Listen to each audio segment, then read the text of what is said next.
Awesome. Okay, thank you everyone for joining. This is now being recorded. Again, it's for your own benefit because it's going to be on replay. So any of the kind of items or issues that are discussed today will be on replay. So hopefully you can catch up as well. So it's for your own benefit, right? So thank you again for joining. In a few, as usual, in the next few minutes, there'll be more people joining in.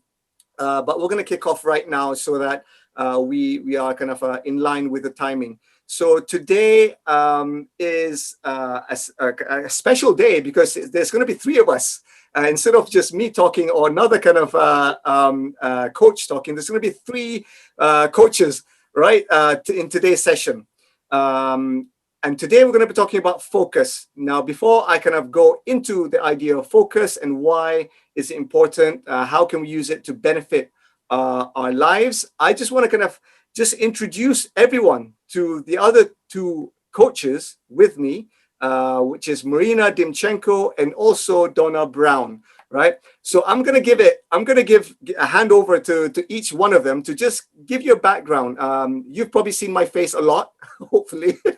But I want to introduce you guys to Marina and Donna as well. Okay, so Marina, let's kick off with you. Do you want to give just a couple of minutes of introduction about yourself and your work? Yes, I just don't want to take too much time because, I'm like a talker. So I'll just quickly say that I'm a holistic health coach, and I'm into holistic living and all things healthy and nice for your body and your mind and your self-development and anything that improves the quality of your life. I also write a lot and take a lot of videos on the topics related to sleep and nutrition and emotional health, and I'm very, very much interested in that. So hopefully today I'm going to be able to bring a little bit of value and help somebody with their questions regarding the focus. Fantastic. That's great. Thank you, Marina. Marina is a holistic coach, as she explained. And now I just want to bring on Donna Brown to just give you guys an explanation or just kind of brief background of Donna's work. Please, Donna. Hi, guys. Welcome. So happy to have you guys here. A little bit about me. So I'm a career and life coach. I prefer to be called a performance coach because I'm all about doing the best that you can, right? Always looking at areas of your life and how you can improve that. I do that for myself. Similar to Marina, I have a very holistic approach to life. So just when you think there is something that is not going well in your personal life, well, guess what? It also spills over to your career, right? So that whole holistic view is so important and to me. And so I'm all about that. I'm all about health as well. I do a lot. I mean, if any of you follow me on Instagram, you see that I'm a workout queen. I love being active. I love sports. And it also sports is and we'll get into it of how sports or exercise is going to really help with your focus, right? We'll talk about that later. And that's just a little did about me. Absolutely amazing. Thank you, Marina and Donna. Again, before we move forward, I just want to kind of remind you guys, as always, we've got the chat box. Okay, use the chat box because it's really important. Because especially when we're talking or any other participants are talking, if you have an idea, anything you want to bring up, just write it down. We'll try and address it live, so that will be useful for not only for you but also for us to catch the topic or the kind of the ideas that you have. Okay.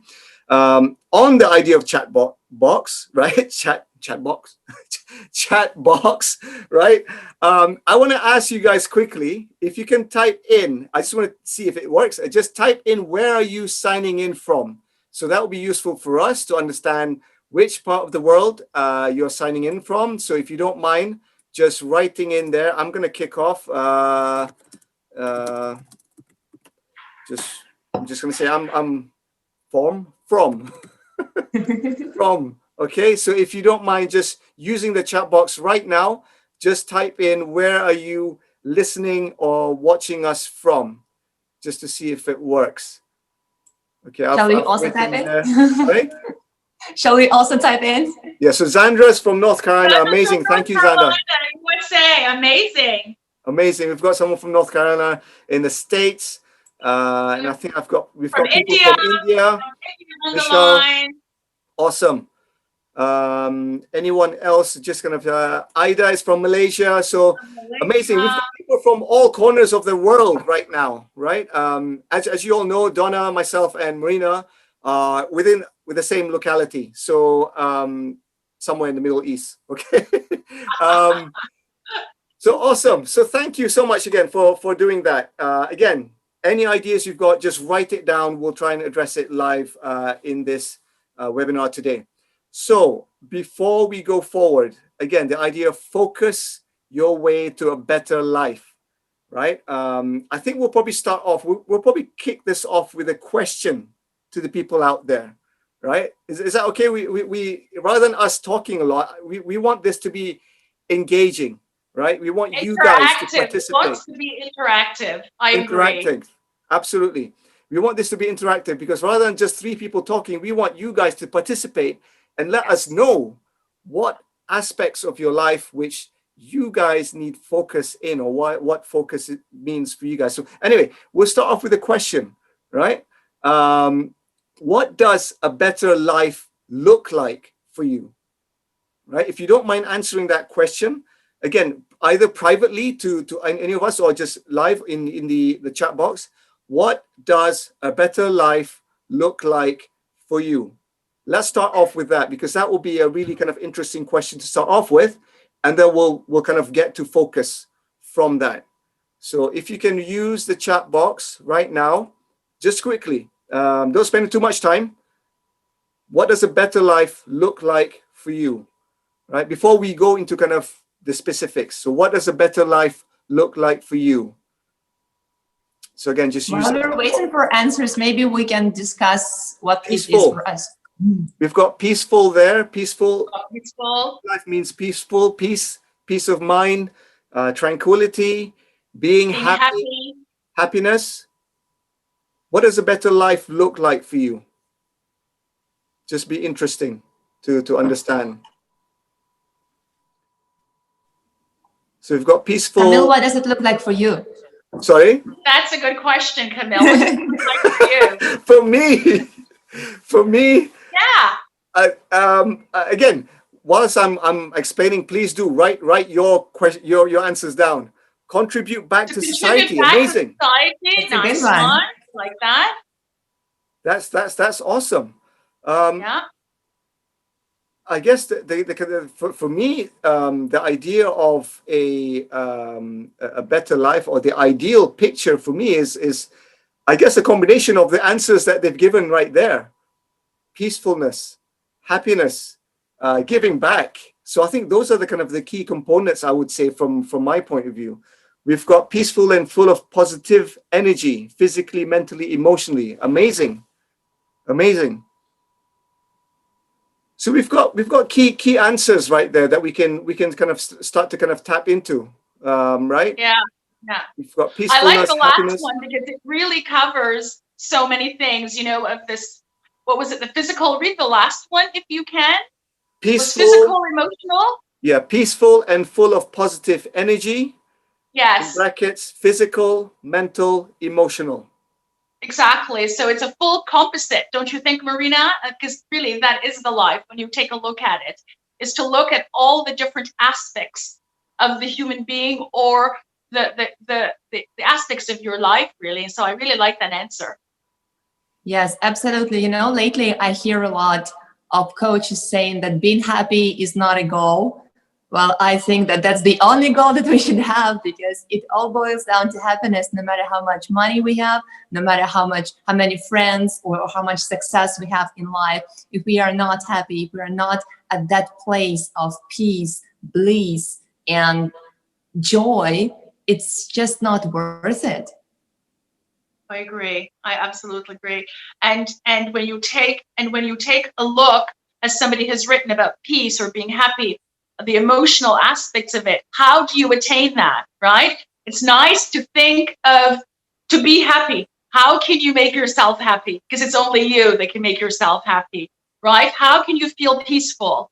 How can you feel emotionally fulfilled? These are all the things that it's only you they can ask yourself those questions and then take so many tools that are available today and implement those tools in your life. And one of the tools that we're going to talk about, because it's more of a muscle, really. It is really, because for me, the idea of focus is a muscle. What do you think? What do you guys think? Oh yes, true, absolutely. Just like anything else, we're taking it for granted, and we think that it's something that is just out there, and we don't need to work on it. And either you can focus or you cannot focus. Or often people say, "I have ADHD, I cannot focus," and that's like the self-talk we're talking about here. Because if you say you can't, you most probably cannot, right?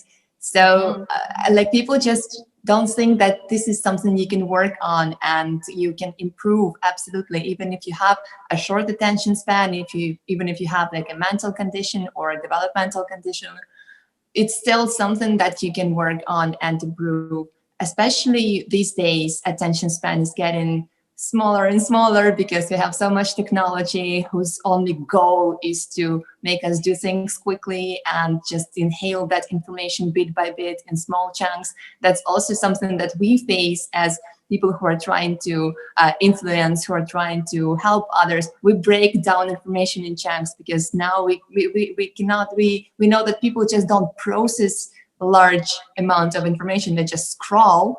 So it takes only like a few seconds to grab their attention and a few more to keep, because sometimes people who even want to learn, who even want to know, simply don't have time and they do things on the go. That's why focusing is a skill. Focusing is a muscle, like Donna said, and it's important to work on it. And it's actually much easier than it seems. And it starts with mindfulness, I guess. Yeah. Everything starts with mindfulness and awareness. To be present. Absolutely. Kamil, what are your thoughts on that? Yeah, I think that's really, really interesting because, again, before we kind of, we're going to talk about focus, right? We're just kind of getting kind of a bit of a feel of the context that we're working in at the moment. You just mentioned about the kind of attention spans are now really limited. You mentioned about scrolling. They say that the whole idea of kind of scrolling Instagram and Facebook and everything that came out from the idea of the jackpot machine, right? Because the idea of you just scrolling through. So I think that the design of these elements are kind of based on something which is addictive.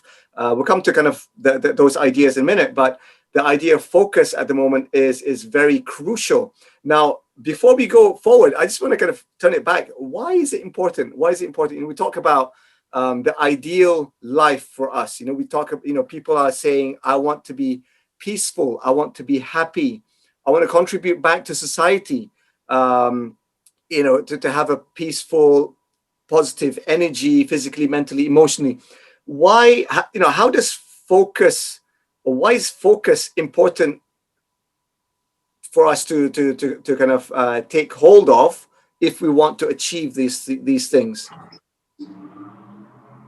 Is this the question to everyone or to Sorry, us? it's a question to, I guess, to you guys, maybe to everyone, if everyone wants to write in the chat box, but maybe to Donna and Marina, if you guys have, any particular kind of angle, from your experience, why is, Absolutely. why I is can focus? share my thoughts on that. Yeah. Focus is important when you're talking about, being happy, or you're talking about finding peace, finding joy, living in the present moment. All of that contributes to the goals that you have. Perhaps these are goals that you have for yourself. These are SMART goals that you've set out for yourself. And so to be able to achieve them, how can you achieve them if you don't have focus, right?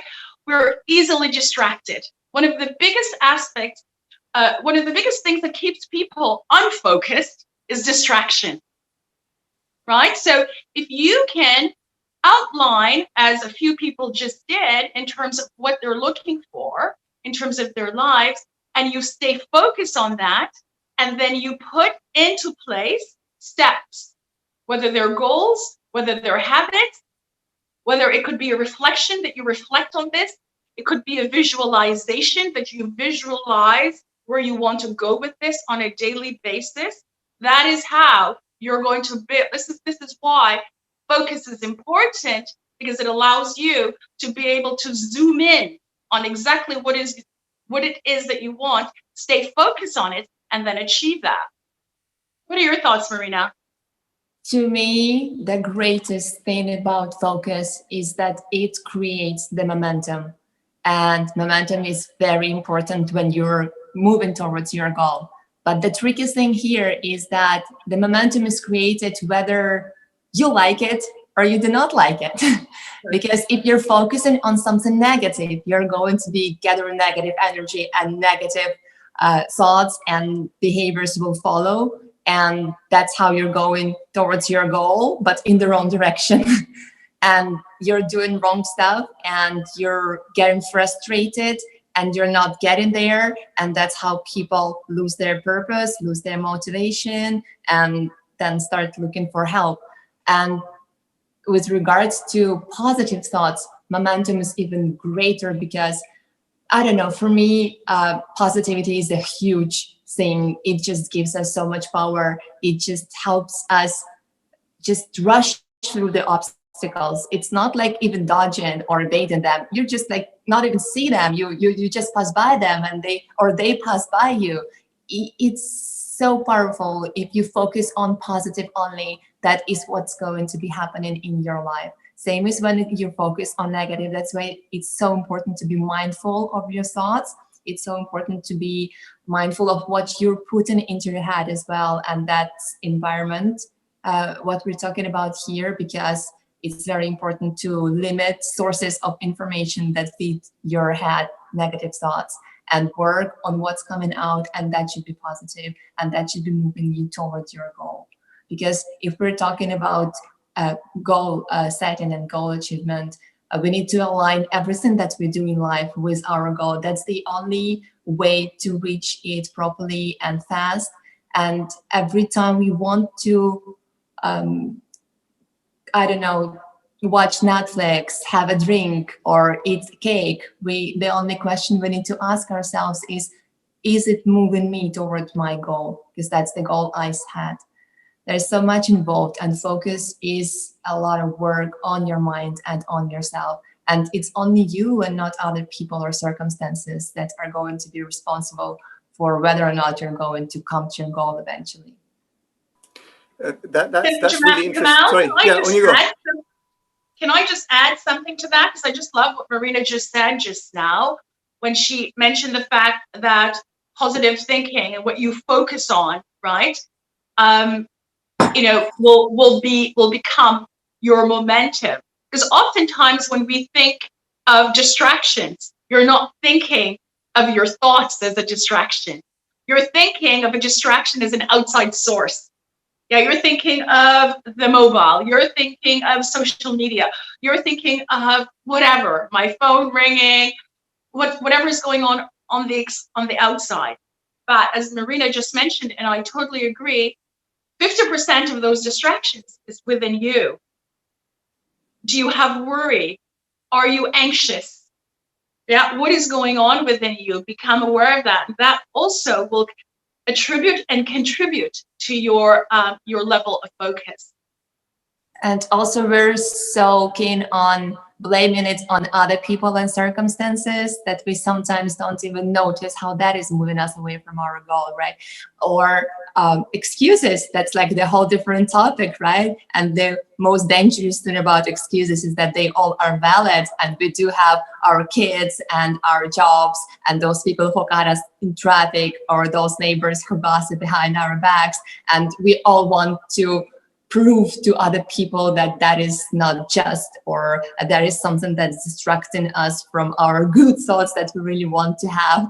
But the truth is, it's all in us, it's all in our mind, in our brain, and it's possible to achieve that state of mind when this all will not only not matter, but will not happen if you stop noticing it. Because the more attention you pay to things like this, the more they are going to irritate you. The more you're going to say that it's my child who keeps coming and going, or talking loudly, or playing inside the house. This is what we all have now as parents in the current circumstances, right? We had to get used to not being distracted by children screaming and running around, which proves that it's possible.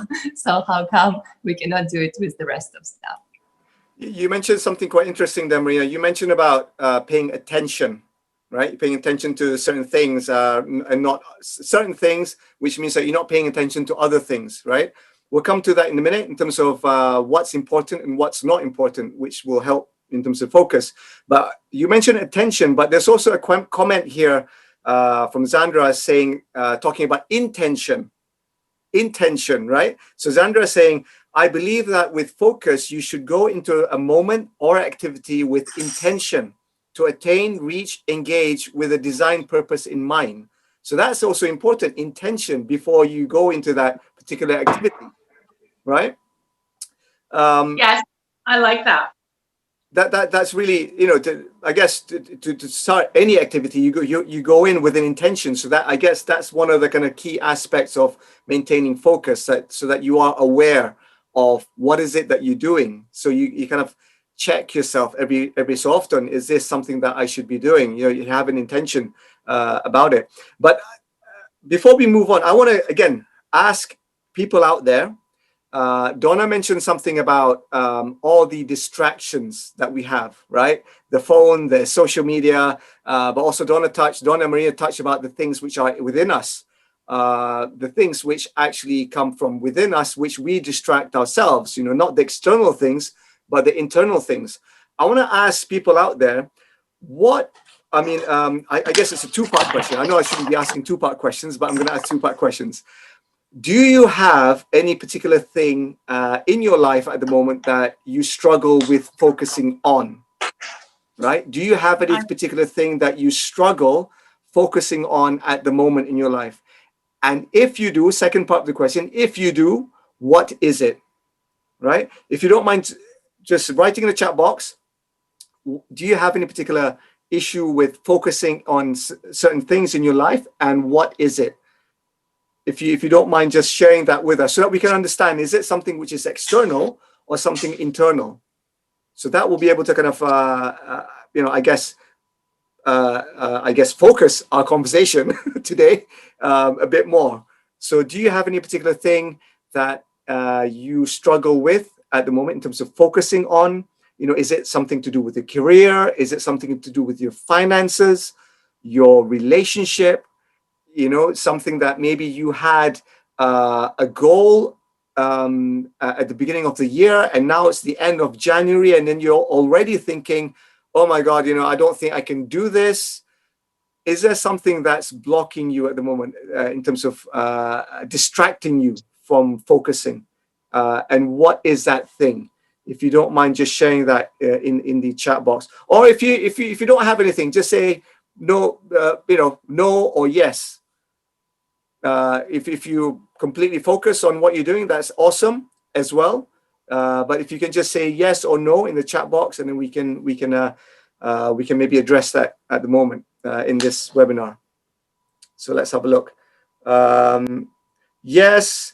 So awesome, Zandra, if you don't mind sharing with us, again, you don't have to go into the details, but if you can just give a big heading. Is it finances? Is it relationship? Is it career, health, spirituality, any particular area that, you know, we're struggling to gain focus on? Career and health. Some tasks at work. So Sadia's saying that they have struggled with focusing with tasks at work. So we've got career and health, we've got tasks at work. So that's quite interesting. So these are kind of, I guess, you know, you can say time and resource. Time and resource. Mayasa is saying struggling with, I guess, time management and availability of resources, not having that resource. So so that's quite interesting to see. You know, some different people have different, I guess, challenges with maintaining focus in certain aspects of their lives. So that, again, thank you very much for sharing that. That's really interesting to understand. Work needs to be done with pace. So Zahida is saying there's intense work that needs to be done at pace, time management, handling child learning from home. So I guess there's a lot of, these things which are happening at the moment, with what's happening around the world. Difficulty maintaining consistent concentration on tasks that will further my career, improve my health. So focusing on things which aligns with career development as well as health improvement. So that's really interesting to see, right, guys? Yeah. When I see the questions or the ideas that people have in terms, or this, when somebody wrote a struggle, that you have with focusing on task. I'm going to do the task one here, Marina, guys, because one of the things that many people do when they have many tasks is that they try to multitask. And so for me, when I think of how to focus when you have tasks, the first thing is to do a list of prioritization. Just prioritize what is going on when you have so many tasks, right? And list them out. And list out, did I lose you guys? No, still here. Okay, good. And list out what you need to do. And take the top 5 or the top 6 tasks that you have to do. And let's say that the top 6 tasks that you have to do, one of them is email writing, right? And so oftentimes when you go into the office and you have 100 emails in your inbox, you sit and you try to answer all 100. I say no, because it takes away from the work that you actually do, unless your work is to answer emails, right?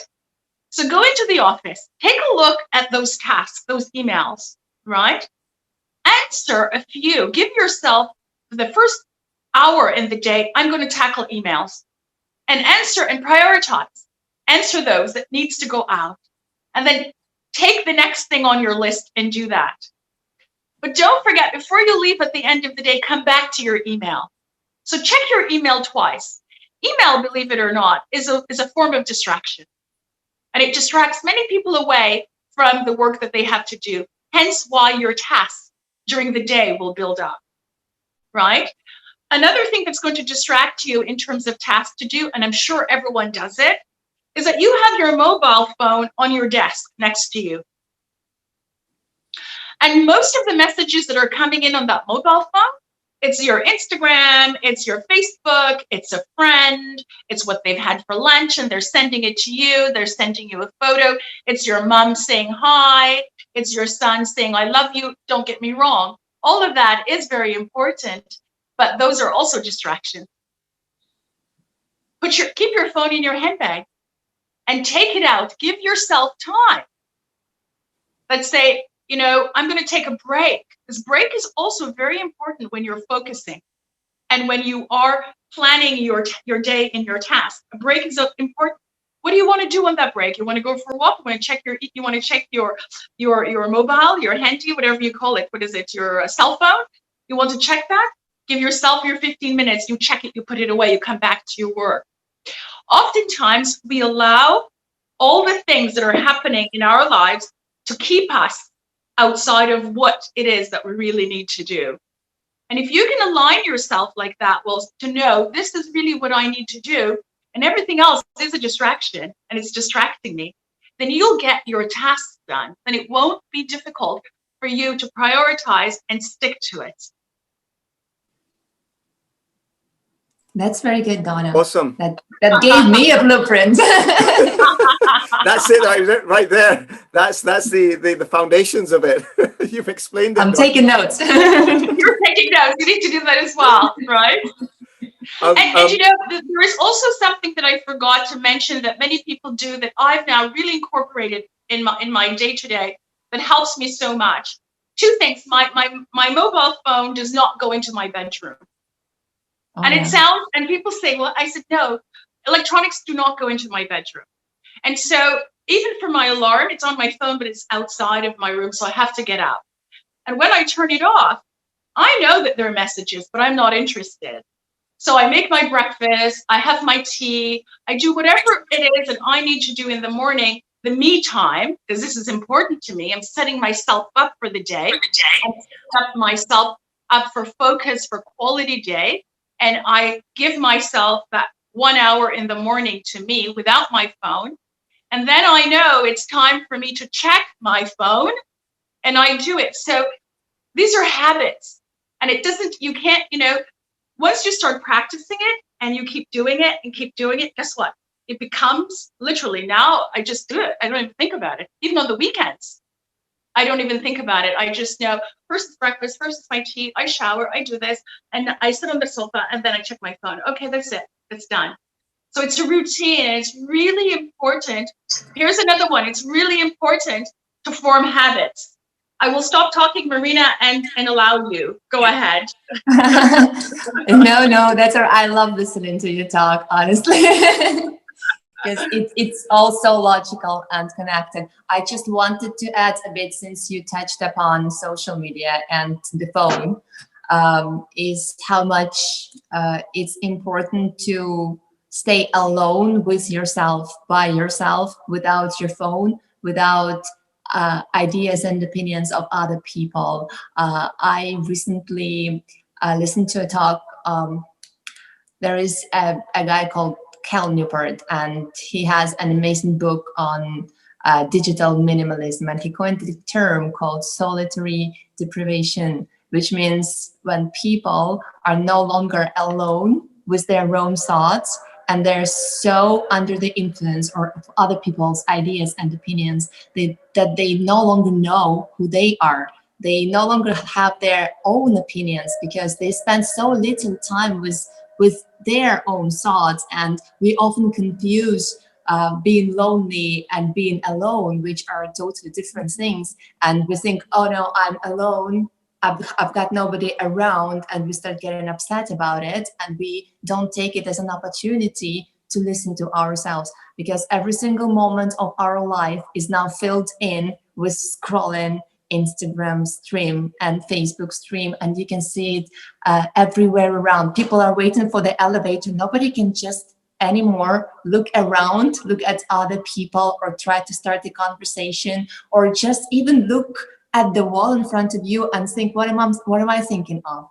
Because what we do, we take out the phone. And what happens if there are two people and one takes out the phone? The other one feels compelled to take out his or her phone as well and also start scrolling, because that's awkward now, because now only one person is thinking and the other person is not.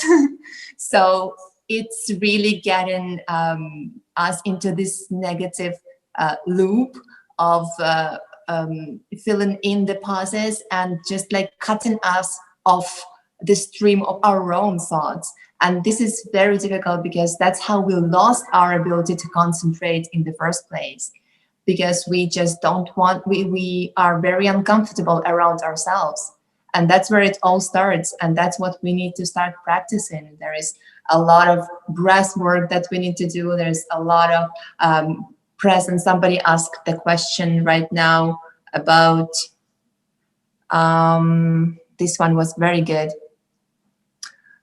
Does focus relate to living in the moment instead of doing everything at the same time? Because that's what exactly we're trying to do.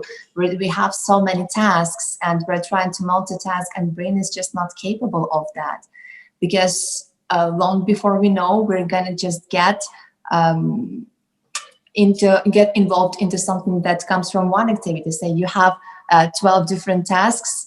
I often have this one, and once I go to one place, I see what needs to be done there, and I'm no longer where I was planning to go 10 minutes ago, and I can spend hours like this and not get to the primary task that was on my mind. Oh, who's talking? That's why it's important to stay focused in the present moment with this present task and not let anything or anyone distract you. And that's also boundaries. That's also not letting people define what you are going to do or how your day is going to go by, because this is what social media and email check-in are doing to us. So basically, if you decide to open your email in the morning from somebody else, or you decide to scroll your Instagram, you are no longer in control of how your day is going to go. These people who posted are in control. These people who sent you emails are in control. That's why, like, not having a phone around, it's the best thing you can do in the morning, especially for the first 30 minutes of the morning, because that's when your momentum has stopped after your sleep, and you have the chance to restart whatever happened yesterday, and you have a chance to start anew. And if you start your day the way you started yesterday, with scrolling social media pages and stuff, that's how it's going to go again. And long before you know, it's a habit that you no longer notice.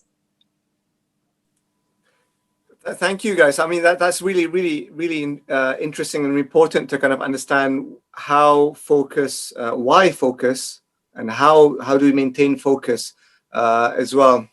I want to touch on what Marina and also Donna mentioned, but also one of the questions that came earlier from Zahida about focus in the workplace. I just want to share my own experience in previous jobs where you go in the morning, you think, okay, today is going to be an awesome day, and it only takes you just opening that email, and then all the emails start coming in, the phones start ringing, and before you know it, 5 minutes into your workday, everything's topsy-turvy. You can't maintain focus because every 2 seconds there's an email coming, every 2 seconds, the next 3 seconds another phone call comes, right?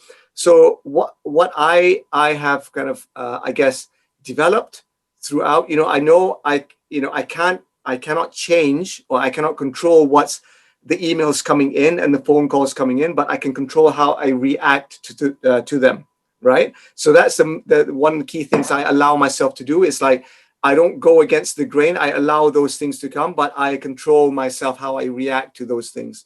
So when I'm in the office, I understand that things are going to be, fluid. Things are going to be, sometimes you have structure, sometimes you don't have structure.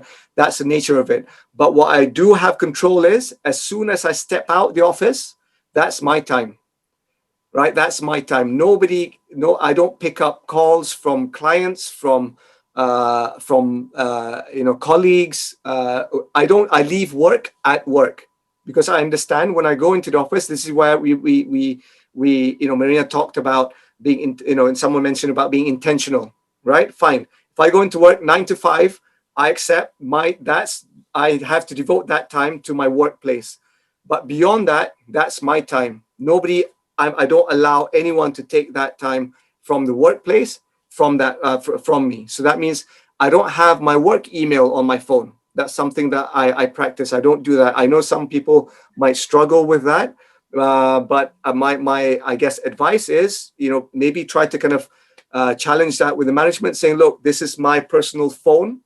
Unless if you want me to answer emails and stuff, if that's part of the contract, give me a work phone. That's my personal phone. None of the work stuff goes into there. Sometimes there are questions coming in. I don't answer them. I don't answer any work-related stuff after hours. I allow work at work, home at home, right? So that's something that I have control over, right? So I guess those kind of key strategies that Donna mentioned and Marina mentioned, I mentioned just now, might be kind of helpful as well to be able to kind of manage focus and time management. Sorry, Marina, you're going to say something. Yeah, I just wanted to mention one thing. In our previous conversations or webinars before, Donna was mentioned that she always keeps her phone on silent. Is that right, Donna? Always. Do I remember it right? Yes. I had an opportunity to appreciate that, because that was like the most awesome thing that ever happened to me. That's one of those things that are sort of negative, but then they happen to you and you don't freak out. So I had that issue with my WhatsApp when I don't get notifications immediately, and I get them only when I open my WhatsApp. And since I get messages throughout the day a lot and people distract me a lot, and that used to be a big problem for me because I cannot not return the message once I see it because my mind is already on it. And I get distracted, so I don't get my work done when I get distracted with that WhatsApp. So what started happening, I started just opening WhatsApp once an hour, taking 10 minutes to reply all the messages and closing it and not touching it for another hour. That had an immense effect on my productivity. The best thing that ever happened to me, I swear, that just like made my workflow so much better. So keeping your phone on silent is important. Why? Because when we hear the beep, we get a little bit of dopamine in our brain because we think that somebody is thinking about us, and we get happy about that because we all want love so badly. But we get notifications these days, not only for messages, not only for likes or for anything like social and really interactive, like real people. We get notifications for emails, we get notifications for spamming emails and different apps and everything and everything. And that little beep, we start getting addicted to it because it controls our brain on a chemical level, because every single beep makes us want to check. That's how it's all designed. That's why, yes, silent. Save yourself. I guess I love off that, the back of Marina. that. Sorry, on you go, Donna. No, you go ahead. You go ahead. No, I was just going to add to that, especially when we're sleeping at night, because this is very important. If that notification, if you forget to switch it off at night, I can guarantee you when you wake up in the morning, you don't feel as if you've got any sleep. That thing's buzzing every 2 seconds. You know, you get email notifications, WhatsApp, whatever it is. You're not, again, we talk about focus in sleeping, right? You're not going to be able to focus your sleep because notifications are going on at night.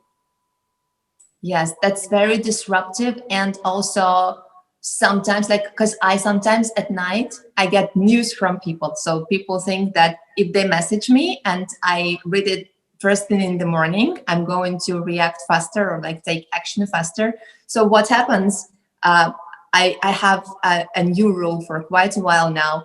If I wake up at night, if it happens, so I never check what time it is, because if I press my phone to check what time it is, I'm going to see the pop-up messages from people who messaged me, and I won't be able to fall back to asleep because I will be thinking, what happened there?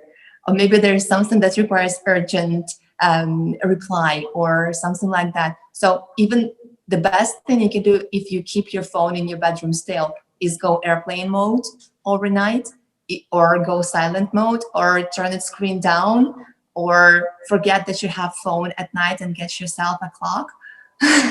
Or like Donna says, leave it outside. Don't have it in the room in the first place. If you really have the need to check time when you wake up, which is better not to do, because checking time gives you this anxiety drop, because if you know what time it is, you will start counting hours to the time you need to wake up, and you will spend half the night doing that, hour after hour, because you're giving yourself a job and you're switching on your brain and you start counting, and that's how it all begins. Your brain thinks it's off. So yes, since we're talking about sleep, to me, sleep is a huge performance enhancer, but for some reason people neglect it and sacrifice it for productivity, which makes no sense, absolutely, because you won't be able to be productive if you cut your sleeping hours. However, sleeping hours are the first to be cut when people need to get more work done. And this all affects our performance and productivity really, really much, because we sleep in patterns. Our brain goes through stages when we do that. And when we disrupt a particular stage of sleep, which most often happens in the morning with our alarm going off, because most of us do not wake up without an alarm because we are sleep deprived and we don't know about that. A lot of people think, oh yeah, I sleep 7 hours a night, I'm totally fine. But if you cannot wake up without an alarm, your body is not getting enough sleep, because your circadian rhythms, they regulate your wake up cycles, and you are supposed to wake up without any signals, without any songs going off. Because if you disrupt your sleep, you're gonna be groggy during the day. And how will you concentrate? How you will will you focus if your brain is foggy? So yes. Good points. Such very good points, Marina. And I'll just follow up on that as well, by saying it's so interesting that you talked about, the distraction of the mobile phone. And I love the fact that now, the fact that you're not, you have it on silent. And as I mentioned, mine does not go in the bedroom. You're not sleeping with me. You're a phone. There's no reason for the phone to sleep with me, right? But there's an energy that's associated with that. It's not just the distraction. There's an energy that every time I touch an electronic device, there's energy that comes on. And so I really keep my bedroom a certain temperature, a certain light, because exactly as you say, the moment I get into bed, I'm a big sleeper. Like, I'll give you an example. Last night, I slept 9 hours and 40 minutes. Like, I need that sleep, and I take that sleep, right? And I woke up without my alarm, and I did my meditation, and I started my day. When I'm working, when I have to work, I also know what time to go to bed to wake up without an alarm, right? Because I know my body, so you're in tune with it. Because my sleep, and as you talk about, will really dictate your energy. And for focus, you need to decide, what is your energy level? What is the best time of day for you to get things done? What is the time of day that you are most concentrated? Because everyone is different. I know that when I wake up in the morning, I do my run, I do my exercise, I come back, I'm fully on. Right? I jump into whatever it is that I'm going to do, and I will do it until a certain time. Then I have lunch, and then I'm back on. Yeah, and then so it's really important, I think, especially for energy and especially for focus, that you understand how many hours you need, exactly as Marina has said. That you need to sleep to feel rejuvenated in the morning, to be able to use that energy productively, because that in itself is your focus. Yes, absolutely. It all starts with sleep. Honestly, nothing else matters as much as sleep, because even if you exercise, even if you get your diet right, if you don't sleep enough, all that is in vain, because during the night, while you're sleeping, your body is not sleeping. It's undergoing so many complex processes, especially the brain. It sorts information, it moves it from short-term memory into long-term memory. It, in a way, clears cache inside your brain. It's treated like a big computer, if you don't want to go into details, but it sorts information into necessary and unnecessary. It deletes wherever it thinks it's not relevant, and it keeps and sorts wherever it thinks, wherever matches your current beliefs, because that's how it goes. And imagine you suddenly disrupt this process when it's not complete. What is going to happen if you, for instance, install software and you install it only 80% and you switch it off? It's not going to work well, and that's what's happening to you the day after. And that's how the day goes. Plus, there's so much to it, because sleep is one of my favorite topics, and I can talk on and on. That's not the topic of our webinar today. But the truth is that sleep defines how you're going to feel emotionally the day after. Because if you lack sleep, if you're sleep deprived, if you had a night of disrupted sleep, you are more likely to overreact. You're going to be irritable. Things that wouldn't bother you otherwise will bother you, and you will be oversensitive to noises. And there's a whole load of science to it, which we're not going to dive in right now. But your receptors in brain process everything differently. That's why if people are chronically sleep deprived, they are so used to overreacting to things that it becomes their personality with time, because personality is something that we develop throughout life. So if you are consistently sleep deprived, which is like 70-80% of people, very few people sleep properly and get not only the necessary amount of sleep, but the good quality, which is a different thing, because you can sleep for 10 hours and still not feel rested in the morning if you do not take other things into account, like your room temperature, like whether you ate or had alcohol before sleep, your exercises, everything matters. It's like a very complex process. That's why getting your sleep right, get as much sleep as you think you need, because that's where it all starts. Because it takes more than 3 days after one sleepless night for your body to restore the functions that it usually has during the day. So if you had just one bad night of sleep, it will take at least 3 days for the brain to catch up, because you will be catching up in stages that you lost. And there is a particular pattern about that, regarding that one. So consistency, sleeping, it leads to clarity of mind. And clarity is what you need to focus, because if your mind is not clear, you won't be able to concentrate or focus on your task, on your goal, on your peace, bliss, or whatever you want to achieve. This is very important. Awesome. Kamil, there was a question that came in that I just saw popped up. It's a very good one. Sorry, I'll read it out. When you have growing up children, like for example, like me, we have 8-year-old and a 4-year-old. It's impossible to get the 9 hours sleep in. How do you handle that? I guess it's something that's common with parents who have young children. Yeah. Right. If you're going to say it's impossible, then it's going to be impossible. You have to find the time, right? Yes, it's not like you're saying I have a newborn. When we're talking newborns, then yes, our sleep is bound to get disrupted for at least a year.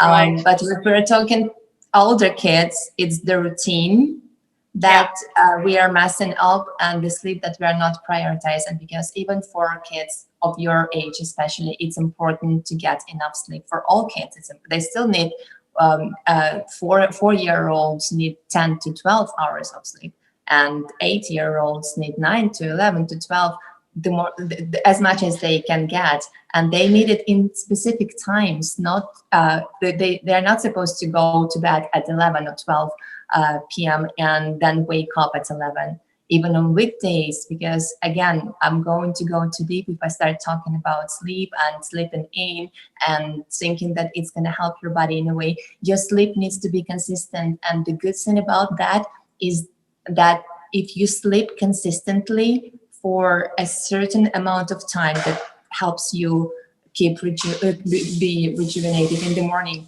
With time, you're going to require less sleep, because your body won't be deprived of it, and your body won't be trying to keep you in bed till late in the morning so that it could catch up from the lost sleep from the nights before. That's why one of the things you think you need, say 9 hours of sleep. If you start sleeping consistently from 10 to 6 or from 9 to 6, you will with time reduce this amount to 8 or even probably 7.5 hours. There are processes to it. There is a lot to it. But the point is, the more consistently you sleep, the less sleep you eventually require. And I also think that there is something here that oftentimes many people shy away from. Many people shy away of going to bed early. Yes. Right? People stay up late and they think, I'm going to go to sleep at midnight. I can go to sleep at 11:30. Well, guess what? I once read, and perhaps Marina, since this is really your specialty, but I once read an article that says that there is, when you go to sleep, like between 10 and 2 o'clock in the morning, there is a certain sleep that you get in this time frame that serves you more so than if you went to bed and you, let's say you go to bed at 10 and you sleep until 4 o'clock in the morning. That 10 to 12, there is something that happens during that time in your sleep that serves you more than had you gone to sleep at midnight and slept until 10 the next morning. Is that true? That is partly true. The one and only truth is that we are not supposed to sleep at the same hours as others. So there are people who need to go to bed early. There are people who can stay up late, but they need to sleep longer in the morning. And this is called chronotype. And this is what we had from long, long ago, because if we dated back to the times when people were waking up with the sun and when people were living in tribes, certain part of a tribe needed to stay awake while the rest was asleep. That's why they were sleeping in shifts. And that's how it all developed. And those people who were waking up then closer to the sunrise, the shift that was staying awake was going to bed, say, at 2 p.m. and then waking up later. And those who woke up at the sunrise were off doing their own things. And that's how the chronotypes developed. And a lot of people, if they do not sleep based on their chronotype, they perform differently. And that is especially true about kids and teenagers in the first place, because teenagers, they undergo this shift of chronotypes once they start entering that very interesting age.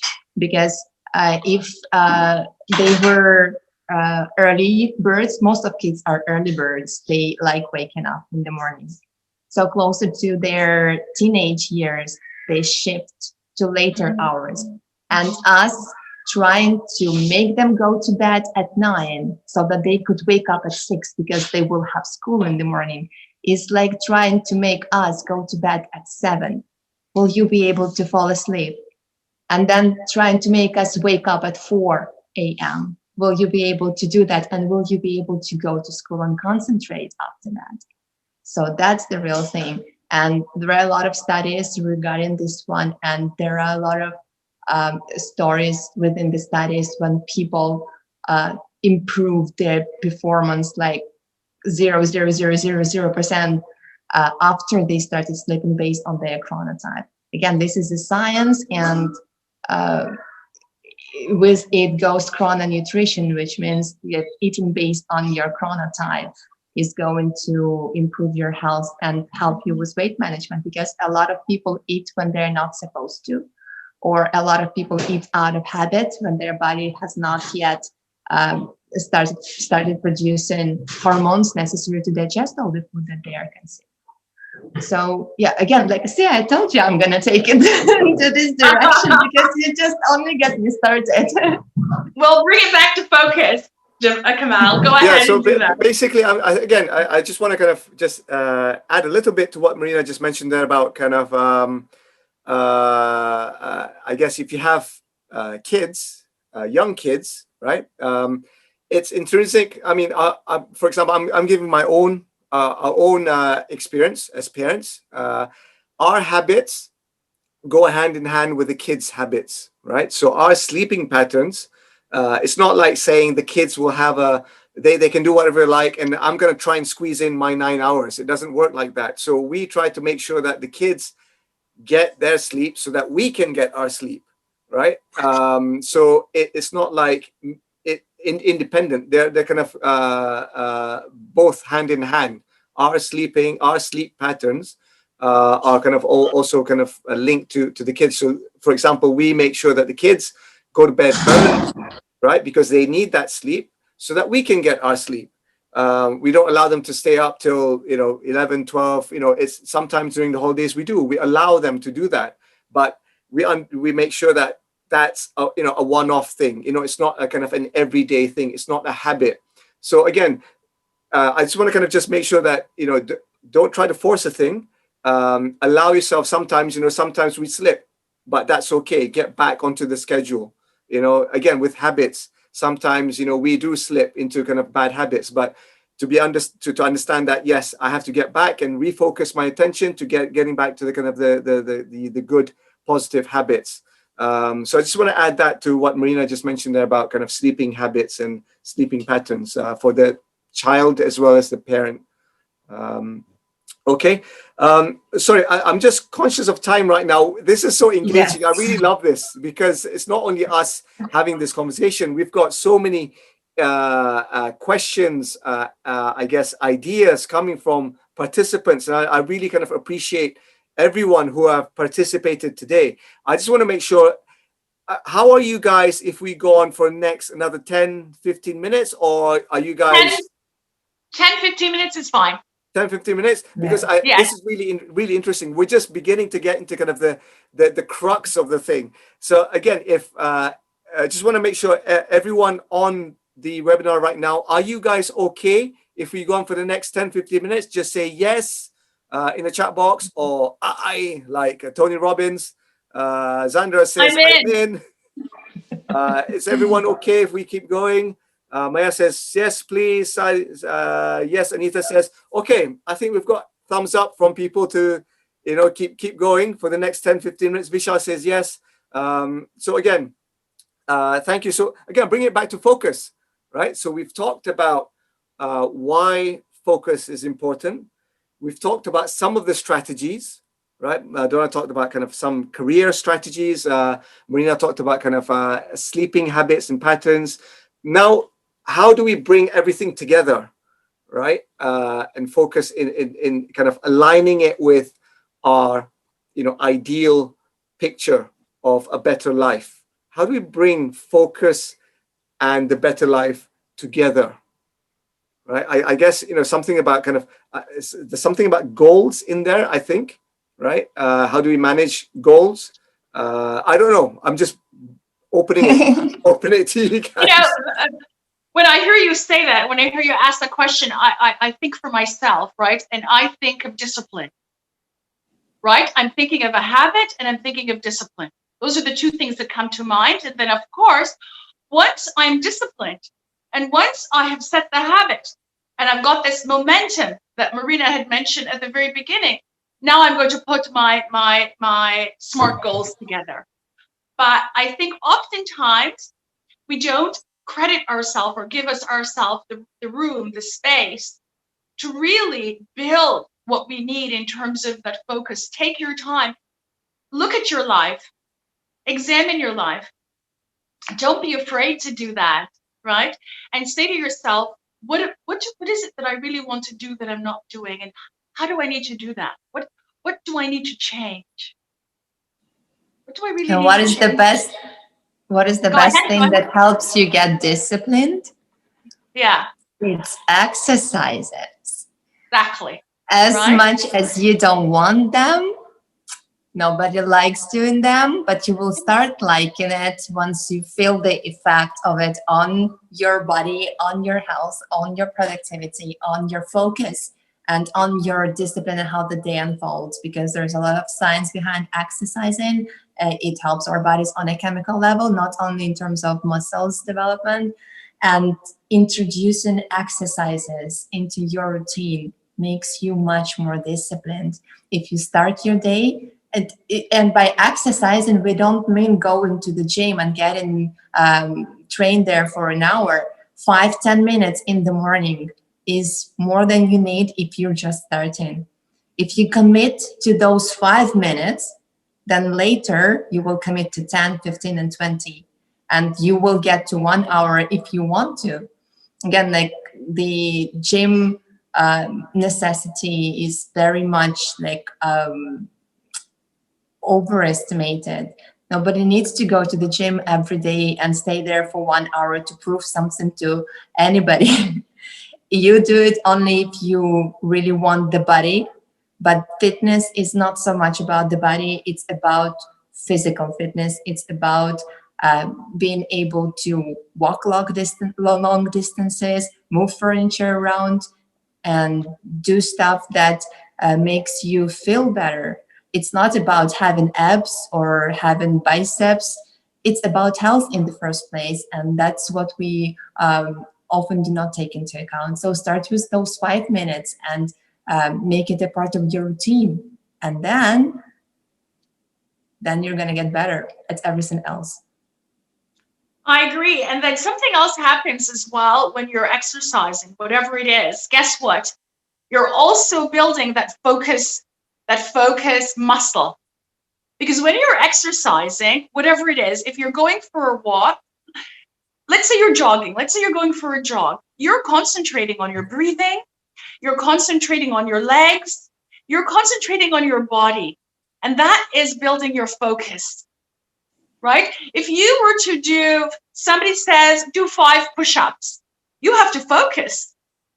Someone says, whatever exercise that you're doing, there is a level of focus, there's a level of attention that you bring to that exercise.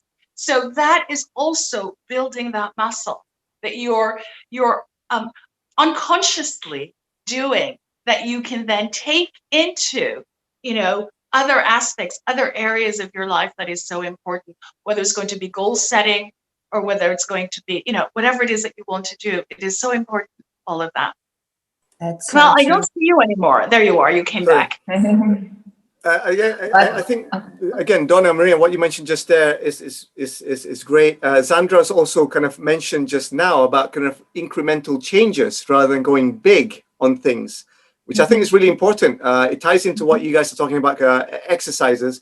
And I think just generally anything in life that you want to do, if you have a big goal, a big vision of what it is, have that big vision, but it's the small changes that lead you towards those big goals. One thing I want to kind of add to what Zandra mentioned just there as well is that the incremental changes, as well as recording those changes, in the sense of measuring them. Allow yourself to record, and how have your performance been on those incremental changes? Because if you don't get feedback from yourself, for example, whatever it is, you want to do 5, 10 push-ups. If you don't record them and look back, you don't know whether you're doing good or you need to improve a bit more. So that's where I guess it maintains that focus, because measuring it is also important, so that you are focused in your goals. So if you don't measure, again, it's a feedback for yourself. It's not other people's opinions. It's your own feedback of your own performance. I think that's quite critical as well when we talk about these incremental changes. Let's say 5. We talk about drinking water, or whatever it is. To eat less of certain things, or to do more exercise of a particular exercise. Doing and recording those things, I think, is important, so that you can see where you are relative to the big goal. I agree. That's so true. Yeah. And now that you mentioned water, hydration is also very important for keeping your mind clear and staying focused. Food, the nutrients, right? And so that's such a good point that you said, hydration. But fueling the body is so important for focus. Just imagine when you wake up sometimes, or if you're feeling hungry, you can't focus. You can't even think. All you're thinking is, I need to eat, I need to eat, I need something to eat. So really fueling the body becomes so important when you are managing your focus, when you are trying to be disciplined, when you're trying to stay concentrated, eating the right foods as well. Knowing what to eat, because some food that you will eat will not give you the energy that you need, right? Yes, exactly. We often think that caffeine, for example, we think that caffeine gives us the greatest kick, and it's a great thing to stay, if most people in the morning when they wake up, they have their cup of coffee and they will drink coffee throughout the day. Well, coffee just does this to you. It brings you up and it drops you down. It brings you up and it drops you down, right? Hence why many people are addicted to it. And so I'm not saying stop drinking your coffee. That's not what I'm saying. But I'm just saying become aware of the fuel that you're fueling yourself with and how that is serving you for what it is that you need to do. That's really important. So, Okay, next. Maria, do you want to add to that? Because if not, I'm going to tap onto what Donna just mentioned there about awareness is very important. Yes, do that, because if I start on the diet and the food, that's gonna take You another won't hour. stop. You won't stop. But Sadia just made a good point. Read what Sadia has just said. I think it's Sadia. Yeah, she said, I stopped drinking coffee for 4 months and I've noticed a big difference. Absolutely. Exactly. Again, I can vouch for that because I did go through a period where I stopped drinking coffee altogether for I think almost half a year. And I have to say, my alertness was much better because I was actually drinking more water than coffee.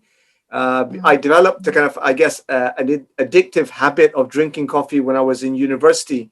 Because everyone drinks coffee. You want to stay up late. You want to do your whatever report. So everyone's kind of just drinking coffee, and it's a coffee culture where I was before. So it kind of developed a kind of a habit of drinking coffee rather than water. Actually, I drank more coffee than water, plain water. So I actually went through a period of actually just not stopped drinking it, and I felt much more alive. I think at that time it kind of went hand in hand. I was fitter because I was more alert. So I felt good about, I felt good as a person. I didn't feel sluggish. There was less kind of brain fog. So I have to say right now, I do drink coffee, but like Donna says, I'm aware of my intake. I allow myself, I know that when I'm drinking it, okay, I'm only drinking it because I'm aware. Right? I'm not addicted to it. So, but in order to get to that point, I had to go through these different, stages of my life to get to where I am now, where I'm comfortable with, my intake per day. Right? So I just want to share that with you guys. She mentioned about coffee there. True. Shall we try and wind up, guys? Because Sure. It's already been over again, an hour. thank you so much, everyone. I think we've used up the 10-15 minutes. Again, I want to wrap up quickly, right? About what people said at the beginning. I'm just going to scroll back when we asked the question, what does the ideal life, what does a better life look like, right? So I'm going to read them out again. So we were talking about having peace in our lives, being happy, being able to contribute back to society, being peaceful, having positive energy, physically, mentally, emotionally. So all these things that we have, this idea about the perfect, ideal scenario in our lives, which I guess is in the future, something that we're working towards. Now, how does focus play into that? We've covered it in this webinar, all the answers that you guys have been giving. We talked about intention and awareness. Those are, for me, are the two fundamental things of anything. Having intention and being aware of why you're doing certain things, right? Those two things will be able to kind of allow you, I guess, to go back and ask yourselves, what does that peaceful state look like to me? What does actually, being happy is like really general, but what do you really mean about being happy? What is it about being happy? Where are you? I mean, what's the environment like? Who are you with? So you need to be really specific about what that actually means. Be contributing back to society. What does that look like? Is it like a charity that you're doing, or is it through the work that you're doing? Is it a simple thing? Is it a big thing? So I guess going to kind of the ideal scenario and understanding really what that means. And I think in order to be focused, you need to kind of address that first. I don't know, that's my opinion, because unless you're being specific with where you're going, you're not being able to kind of focus your energy on that thing, because you don't know really what does that look like. I don't know, that's my opinion. I don't know, Maria and Donna, what do you guys feel?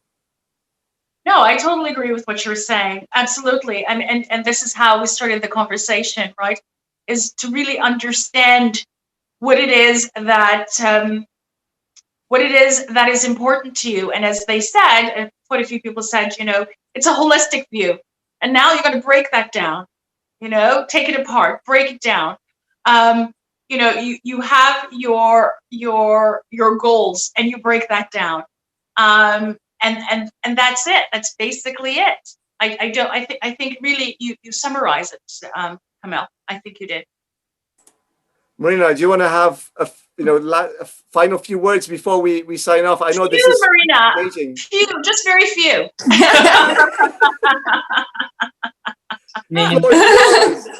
No, I just really wanted to thank everybody who joined. We really appreciate that you spent so much time with us, and we know that time is like very difficult to find these days.